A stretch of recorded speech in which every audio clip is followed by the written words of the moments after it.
Welcome to another episode of Will It Work? Today we're looking at the GameStick, the portable big screen games console.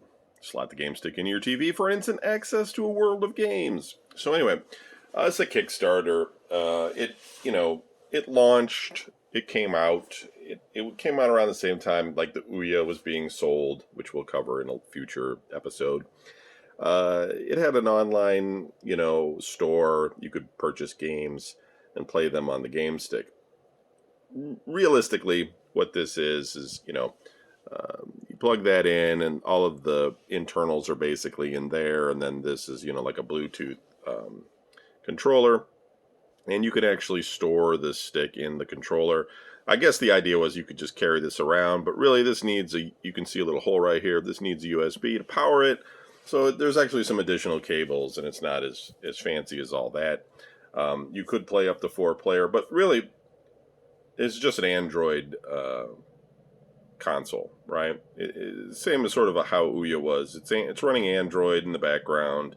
It has controller drivers and everything for this particular controller that pairs with the GameStick, but the games are just Android games that have been designed, around supporting controller play, which was kind of new at the time.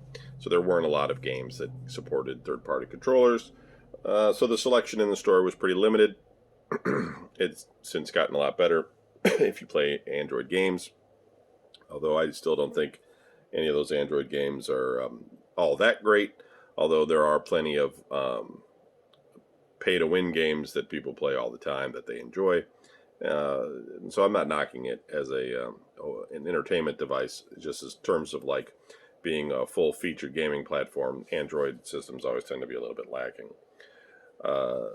And I have an NVIDIA Shield and a Razer Forge and a bunch of other things. But anyhow, the store, they went under. The store went down. So if you plug this in now, you just get a screen that basically just shows a logo that says GameStick. And I can't even get the two to pair. But there is a way to. There's an SD slot on the back of the stick here, and you can get it into developer mode and flash it, and put a hacked version of Android on there and play homebrew games.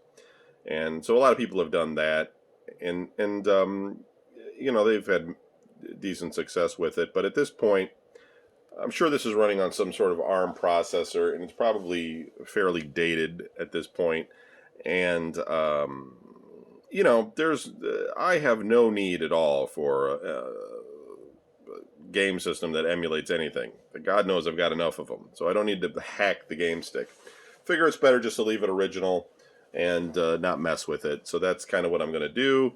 So there's not going to be a demonstration of this.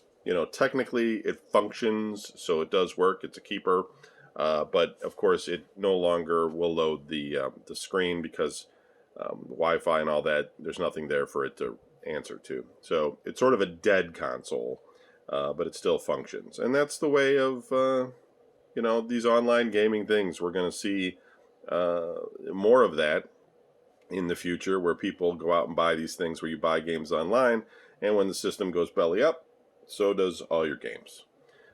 But at least you can hack it and turn it into something else. So that's the GameStick, the portable big screen games console, this fancy box, and this controller here. Whee! Yeah, there's really nothing else to talk to you about this one. All right, let's move on to the next one.